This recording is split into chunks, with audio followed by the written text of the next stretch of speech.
তাহলে এই তিনটা সিস্টেম ফেলিউরের কারণে একজন মানুষের মৃত্যু হয়, অর্থাৎ যদি রেসপিরেটরি সিস্টেম ফেল করে তাহলে একজন মানুষের মৃত্যু হতে পারে। এটাকে বলা হয় অ্যাসফিক্সিয়া, আর মৃত্যুটাকে বলা হয় অ্যাসফিক্সিয়াল ডেথ। আর যদি কারো হার্ট ফেলিউরের কারণে, ব্লাড সার্কুলেশন ফেলিউরের কারণে যদি কারো মৃত্যু হয়, এটাকে বলা হয় সিনকপ। আর যদি কোনো মানুষের মৃত্যু হয় নার্ভাস সিস্টেম ফেলিউরের কারণে, সেটাকে বলা হয় কোমা। আপনারা সকলে জানেন, অনেক সময় আমরা শুনি যে তিনি হসপিটালে কোমায় আছেন। হ্যাঁ, অর্থাৎ তার নার্ভ সিস্টেম ফেল করেছে, that's why he is near or about to die. এই তিনটাকে একত্রে আমরা বলি মেডিকেলের ভাষায় mode of death. Mode of death, হ্যাঁ, মোড অফ ডেথ। তো এই মোড অফ ডেথ যেটা আমরা, তার অন্যতম যেটা আমরা এবারের সেকেন্ড লেগে আলোচনায় নিয়েছি, অ্যাসফিক্সিয়াল ডেথ। এই অ্যাসফিক্সিয়াল ডেথটা নানা কারণে হতে পারে। অ্যাসফিক্সিয়াটা নানাভাবে হতে পারে। সেই প্রায় 7-8 ধরনের অ্যাসফিক্সিয়াল ডেথ হতে পারে। তো অ্যাজ এ লয়ার হিসেবে আমরা যদি এই অ্যাসফিক্সিয়াল ডেথের বিষয়গুলো ভালো না বুঝি, ফরেন্সিক মেডিসিনের ফরেন্সিক এভিডেন্সটা যদি আমরা ভালো না বুঝি, তাহলে আমাদের সামনে যখন একজন অটোপসি পারফর্মিং ডাক্তার আসবে, তিনি কিন্তু অধিকাংশ ক্ষেত্রে একজন ফরেন্সিক মেডিসিনের অধ্যাপক আসেন, অ্যাটলিস্ট অ্যাসিস্ট্যান্ট লেকচারার আসেন। তো বুঝতেই পারছেন, ক্রিমিনাল ল প্র্যাকটিশনার হিসেবে আপনি যদি মার্ডার ট্রায়ালে মাস্টারি অর্জন করতে চান, তাহলে আপনাকে এই ফরেন্সিক এভিডেন্স বিষয়গুলো ভালো করে জানতে হবে। না হলে আপনি ডাক্তারের মধ্যে একজন প্রফেশনাল, একজন এক্সপার্ট লোককে জেরা করতে পারবেন না। তো যদি আপনি ভালো জেরা করতে না পারেন, তাহলে আপনি ডিফেন্স কাউন্সিল হিসাবে খুব চমৎকার লিগাল সার্ভিসও দিতে পারবেন না, বা আপনি আসামিকে খালাস করার ব্যাপারে যথাযথ ভূমিকা রাখতে পারবেন। তো আমরা সেকেন্ড লেগেও ঠিক 10টা ওয়ার্কশপ ডিজাইন করেছি অ্যাসফিক্সিয়াল, সবগুলো অ্যাসফিক্সিয়াল ডেথের উপর। তার মধ্যে প্রথম যে ওয়ার্কশপটা, সেটাতে আমরা 3টা বিষয়ের অবতারণা করেছি। সেখানে একটা বিষয় আলোচনা হবে যে এই যে হোয়াট ইজ অ্যাসফিক্সিয়া, অ্যাসফিক্সিয়াটা কি, আর কি কারণে, দ্য কজেস অফ অ্যাসফিক্সিয়া, কি কারণে অ্যাসফিক্সিয়াটা হয়। হুম, আর যে কোনো ধরনের অ্যাসফিক্সিয়া, সেটা হ্যাঙ্গিং হতে পারে, আহ, সেটা থ্রটলিং হতে পারে, সেটা স্ট্রাঙ্গুলেশন হতে পারে, সেটা সাফোকেশন হতে পারে, সেটা চকিং হতে পারে, সেটা গ্যাগিং হতে পারে, আহ, সেটা মাগিং হতে পারে, সেটা ড্রনিং হতে পারে। এরকম অনেক ধরনের ম্যানার আছে, এগুলোকে বলা হয় ম্যানার অফ ডেথ। তাহলে অ্যাসফিক্সিয়াল ডেথের দিজ আর দ্য ম্যানার। কি বলছি আমরা? একটা বলছি হ্যাঙ্গিং, একটা বলছি আমরা স্ট্র্যাঙ্গুলেশন, এটা হলো 2 নম্বর। 3 নম্বর হলো থ্রটলিং। তারপরে 4 নম্বর হলো সাফোকেশন। সাফোকেশনের মধ্যে আসবে আপনার স্মুদারিং আসবে, সাফোকেশনের মধ্যে আপনার গ্যাগিং আসবে, সাফোকেশনের মধ্যে আপনার চকিং আসবে, সাফোকেশনের মধ্যে আপনার মাগিং আসবে। এরপরে আপনার ড্রনিং আসবে। তাহলে these are the manner of asphyxial death.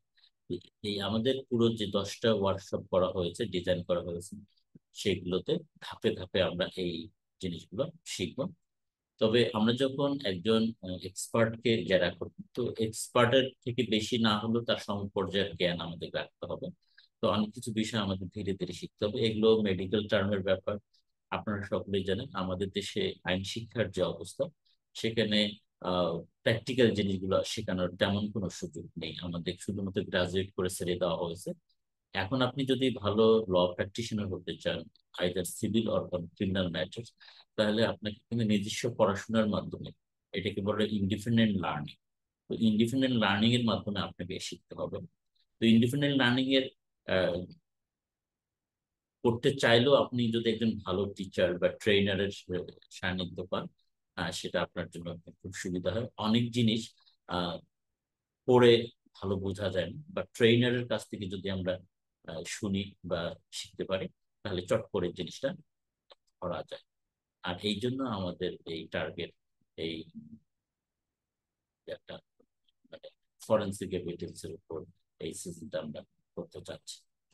তো আপনারা যারা দক্ষ আইনজীবী হতে চান বা মার্ডার ট্রায়ালে দক্ষতা অর্জন করতে চান, হাই ডেফিনেশন হতে চান, তো এটার কোনো আসলে বিকল্প নেই। আপনাকে ধৈর্য ধরে আস্তে আস্তে শিখতে হবে। হাউএভার দ্য ফার্স্ট ওয়ার্কশপে আমরা যেটা প্রথম একটা টপিক নিয়েছি, সেটা হলো যে আমাদের আহ, একটা হলো হোয়াট ইজ অ্যাসপেক্সিয়া আমরা বলতেছি, এবং এটা অ্যাসপেক্সিয়াটা কজ হয় কিভাবে, মানে কি কি কারণে অ্যাসপেক্সিয়াটা ঘটে শরীরে, অর্থাৎ শ্বাসরোধটা কিভাবে ঘটে। হুম। আর একটা শ্বাসরোধ হয়ে যদি কারো মৃত্যু হয়, সেকেন্ড যে টপিকটা আমরা রেখেছি, তাহলে এখানে শিওর সাইন গুলো কি থাকবে, কার্ডিনাল সাইন গুলো কি থাকবে। আমরা যখন ডাক্তারকে জেরা করব, জেরা করার সময় আহ, আহ, ঠিক কি কি ফাইন্ডিংস তিনি পেয়েছেন, বা জেরা করার সময় আমরা যে আমাদের সিজার কি বলে ইনকোয়েস্ট রিপোর্ট যিনি তৈরি করেছেন, বা ইনকোয়েস্ট রিপোর্ট তৈরি যিনি প্রত্যক্ষ করেছেন, এই বিশেষ করে এই তিনজন ব্যক্তিকে আমাদের জেরা করার জন্য এই কার্ডিনাল সাইন গুলোকে অফ এক্সপ্রেশন, এটা আমাদের আহ, ভালো করে জানতে হবে। না হলে আমরা এই ডিফেন্স লয়ার হিসেবে একজন ডাক্তারকে বা সুরতাল রিপোর্টকারী পুলিশকে বা সুরতাল রিপোর্ট প্রত্যক্ষকারী সাক্ষীকে ভালো করে জেরা করে বই করতে গুলো আনতে পারবো না। আর 3 নম্বরে যে টপিকটা রাখা এটি ইতিমধ্যে আমি বলেছি, যে অ্যাসফিক্সিয়াল ডেথ কিভাবে কজ হয়। আমি যেমন 7-8 ধরনের প্রকার বললাম, এটাকে একটা টপিক রেখেছি। সেকেন্ড ওয়ার্কশপে 2টা টপিক রাখা হয়েছে, আর সেখানে হলো অ্যাসফিক্সিয়াল ডেথের কাইন্ডস গুলো কি হবে, এবং তার মধ্যে অন্যতম একটা ইয়া আছে, কাইন্ডস হলো ভায়োলেন্ট অ্যাসফিক্সিয়াল ডেথ। এই অ্যাসফিক্সিয়াল ডেথ গুলোর মধ্যে কোনগুলোকে আমরা ভায়োলেন্ট বলবো, সেটা কোনটা হোমিসাইডাল, কোনটা সুইসাইডাল, কোনটা অ্যাক্সিডেন্টাল, এই এই জিনিসগুলো আমরা নির্ণয় করার চেষ্টা করব। তারপরে আমরা থার্ড যে ওয়ার্কশপটা রেখেছি, এখানে আমরা একটা টপিক রেখেছি, হোয়াট ইজ হ্যাঙ্গিং। হ্যাঙ্গিং এর প্রকারভেদ আমরা দেখব। আমরা যদি হ্যাঙ্গিং এর প্রকারভেদগুলো না জানি, তাহলে যখন গাছের ডাল থেকে বা ফ্যানের পাখা থেকে অথবা জানালার কার্নিশ ইয়া গ্রিল থেকে একজন মানুষ আহ, ইয়া করেছে, আত্মহত্যার প্রচেষ্টা নিয়েছে বা আত্মহত্যা করেছে, মানে নিজেকে হ্যাং করেছে, বা এই হ্যাঙ্গিংটা ঠিক আদৌ মানে সঠিকভাবে হয়েছে কিনা, নাকি তাকে মেরে হ্যাঙ্গিং করা হয়েছে। তো হ্যাঙ্গিং এর প্রকারভেদ গুলো আমাদের জানলে, তখন আমরা যিনি লাশটা নামিয়েছেন ফ্যান থেকে অথবা গাছের ডাল থেকে অথবা জানালার গ্রিল থেকে, এই জিনিসগুলো আমরা সুন্দর করে বুঝতে পারবো। তো শ্রুতাল রিপোর্ট তৈরি করছেন, তাকে আমরা এই সম্পর্কে জিজ্ঞেস করতে পারবো, বা আমরা ডাক্তারকে এভাবে জিজ্ঞেস করতে পারবো। তারপরে এই হ্যাঙ্গিং যে করা হয় তার লিগেসার, যেটা যে জিনিসটা করা হয়, যেটা জিনিস দিয়ে গলাটা পেঁচানো হয়, সেটাকে বলা হয় লিগেসার। এই এই বিভিন্ন ধরনের লিগেচারের সম্পর্কে আমরা জানবো, যে কোন লিগেচারে কি ধরনের সাইন সিমটম ডেভেলপ করতে পারে, ইত্যাদি এই বিষয়। পঞ্চম ওয়ার্কশপে আমরা জানবো যে সিকোয়েন্স অফ হ্যাঙ্গিং, একজন মানুষ যদি হ্যাঙ্গিং করতে চায় বা করে, বা হ্যাঙ্গিং করে মারা যায়, তিনি কোন কোন পদক্ষেপগুলো নেন একটার পর একটা, এটাকে বলা আছে সিকোয়েন্স অফ হ্যাঙ্গিং। আর খুবই ইম্পর্টেন্ট সেটা হলো দ্বিতীয় যে টপিকটা, পোস্টমর্টেম ফাইন্ডিংস অফ হ্যাঙ্গিং। একজন মানুষ যখন হ্যাং করে নিজেকে সুইসাইড করে, অথবা তাকে মেরে ঝুলিয়ে এটা প্রমাণ করার চেষ্টা করা হয় যে তিনি হ্যাং করছেন, আত্মহত্যা করেছেন। তো এই জন্য পোস্টমর্টম ফাইন্ডিংসটা আমাদের ডিফেন্স কাউন্সিল হিসেবে খুবই গুরুত্বপূর্ণ, যে এই জিনিসটা আমাদের হেল্প করবে যে তাকে তিনি নিজেই আত্মহত্যা করেছেন নাকি তাকে মেরে আত্মহত্যার নাটক সাজানো হয়েছে। বিশেষ করে আহ মেয়েদের ক্ষেত্রে স্বামীরা অনেক সময় মেরে স্ত্রীকে ঝুলিয়ে দেয়, প্রুভ ইট যে she has committed suicide by her herself, by her own. তো এই জিনিসগুলো আহ, আমাদের এক্সটার্নাল ফাইন্ডিংস কি হবে, ইন্টারনাল ফাইন্ডিংস কি ধরনের আসবে, পোস্টমর্টেম চেঞ্জেস গুলো কি আসবে, যেটা আমরা এর আগে শিখছি, রিগর মর্টিস, ট্রাইগর মর্টিস ইত্যাদি ইত্যাদি, লিগর মর্টিস। এই জিনিসগুলো আমরা ব্যাপকভাবে আলোচনা করবো, এই যে কারণ এইটার মাধ্যমে আমাদের আসলে জেরার উপাদানগুলো এখান থেকে আমরা পাবো, বের করতে হবে। আপনারা জানেন আমাদের দেশে যে পোস্টমর্টেম রিপোর্টের যে রিপোর্টিং, এই রিপোর্টিংটা আমার দৃষ্টিতে আমি মনে করি খুব ইনসাফিসিয়েন্ট। যদিও আমি ডাক্তার না, তারপরেও আমার কাছে মনে হয়েছে যে আহ, আমরা ফরেন্সিক এভিডেন্স নিয়ে যদি আপনি বেশি পড়াশোনা করেন তাহলে আপনার কাছে মনে হবে যে এইখানে আরো কিছু জিনিস দেওয়ার সুযোগ ছিল। হুম। আহ, আমার মনে হয় আমাদের দেশে যে ডাক্তার সাহেবরা খুব স্লিপ শট মারে আর কি, খুব স্লিপ শট মারে। এইটা আমাদের যদি ক্রিমিনাল ল প্র্যাকটিশনার আইনজীবীরা যদি ভালো হতো, দক্ষ হতো, তারা এটা জানতো, তাহলে হয়তো তারা ভালো করে করতো। কারণ ছাত্র যদি ভালো না হয়, শিক্ষক কিন্তু ভালো পড়ার চেষ্টা করে না মাইন্ডে। ছাত্ররা যত কঠিন প্রশ্ন করে, যত বেশি জানার চেষ্টা করে, টিচার কিন্তু তত বেশি প্রিপারেশন নেয়। আর যদি দেখে ছাত্ররা যে কোনো প্রশ্নই করে না, বা যা বলে সেটাই মেনে নিচ্ছে, কোনো তর্কের উদ্রেক করে না, তখন কিন্তু টিচার অত ভালো প্রিপারেশন নেওয়ার চেষ্টা করে। ঠিক একইভাবে হয়েছে আমাদের দেশে, যেহেতু বিজ্ঞ কৌশলীরা এই ফরেন্সিক মেডিসিন, ফরেন্সিক এভিডেন্স সম্পর্কে প্রায় বলতে গেলে খুব কম মানে অ্যাডভোকেট আছেন যারা খুব ভালো জানেন এটা, হ্যাঁ, রপ্ত করেছেন। ফলে ডাক্তাররাও যেন তেন ভাবে একটা রিপোর্ট দেন এবং কোর্টে ক্রস এক্সামিনেশনের মুখোমুখি যখন হন, তখন খুব বেশি 2-4টা প্রশ্নের বেশি মুখোমুখি তারা হন না, তাও খুবই সিলি কোশ্চেন, যার জন্য তারা এটাকে হেলাফেলার সময় নেন। কিন্তু আপনারা যদি এই বিষয়ে খুব দক্ষ হতে বা তাহলে কিন্তু তারা আরো রিপোর্টিংটা ভালো করে করতে। তাহলে এই জিনিসগুলো আমরা শিখবো। আর সিক্সথ ওয়ার্কশপে আমরা যেটা করেছি যে একজনের হ্যাং হলে ঠিক কি কারণে তার মৃত্যু হয়, যদিও আমাদের এটা প্র্যাকটিসে খুব বেশি লাগবে না, কিন্তু বাট আমাদের জানাটাকে গভীর করার জন্য এই যে causes of death in hanging, আমরা তো খুব সহজে বুঝি যে তিনি ফাঁসি দিয়েছেন, আত্মহত্যা করেছেন, কিন্তু এই ফাঁসি দেওয়ার কারণে তার ইন্টারনাল কোন কোন অর্গান গুলো অ্যাফেক্টেড হলো, যার কারণে মৃত্যু হলো, এটাকে বলা হচ্ছে causes of death in hanging.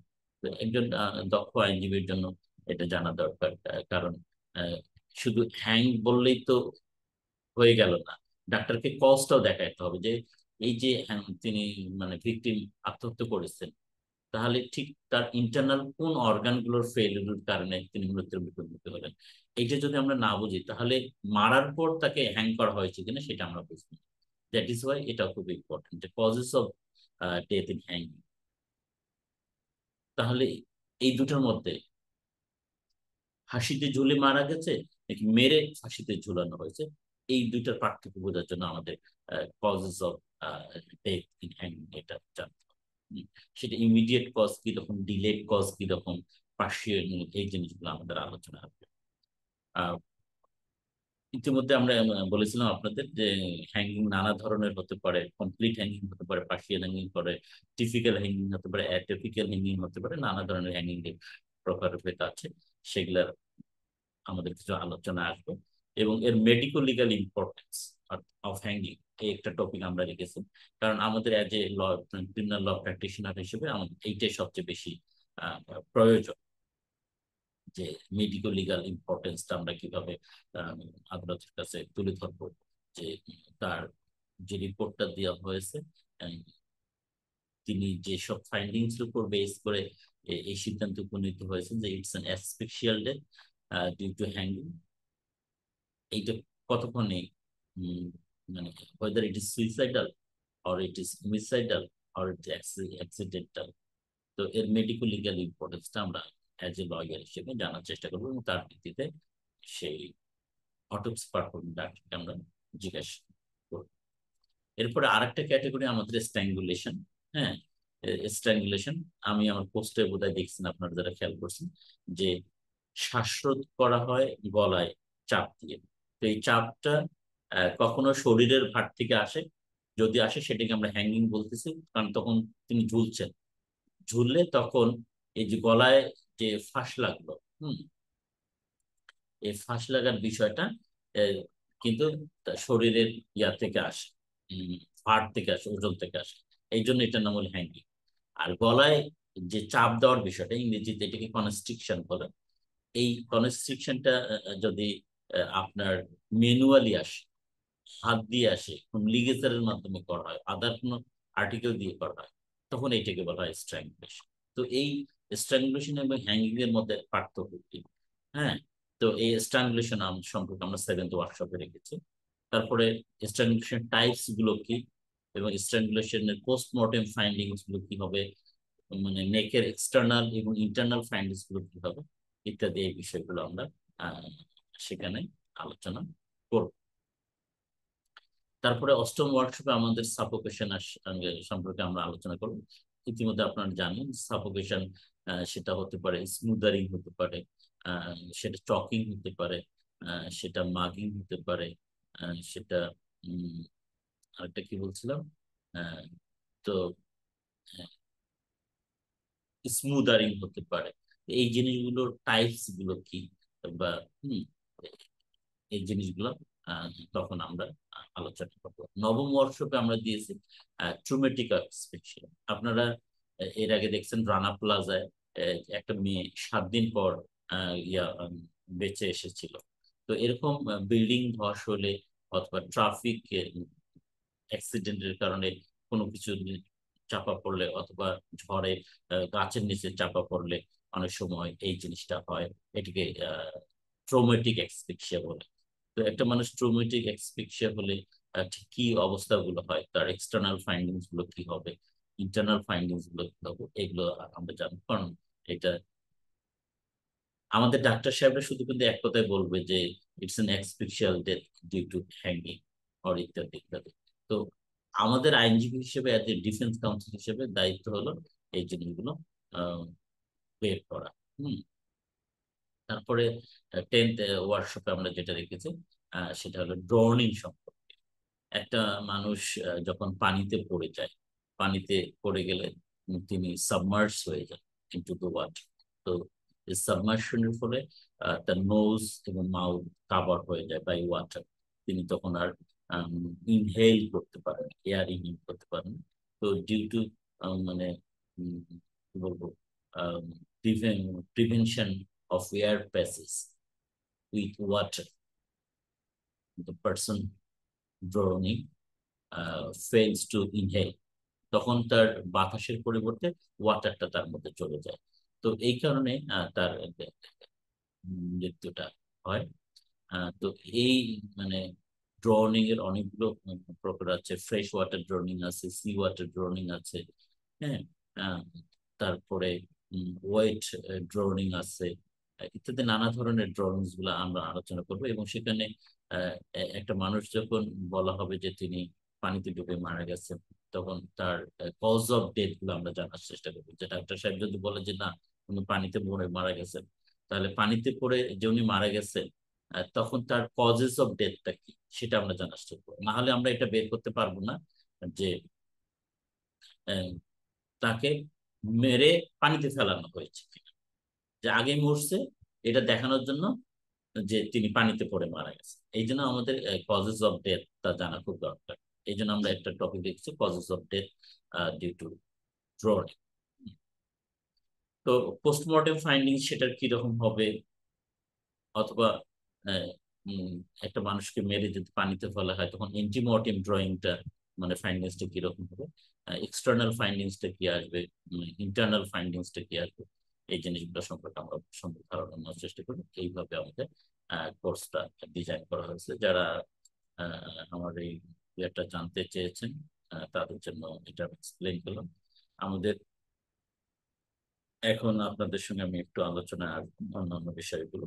আপনারা জানেন আমাদের কোর্স গুলো 20 ঘন্টায় 10টা ওয়ার্কশপ মাধ্যমে হয়। প্রত্যেকটা ওয়ার্কশপের 2 ঘন্টা, এবং এটা প্রতি শুক্রবার রাত 10টায় হবে বলে আমরা নির্ধারণ করেছি।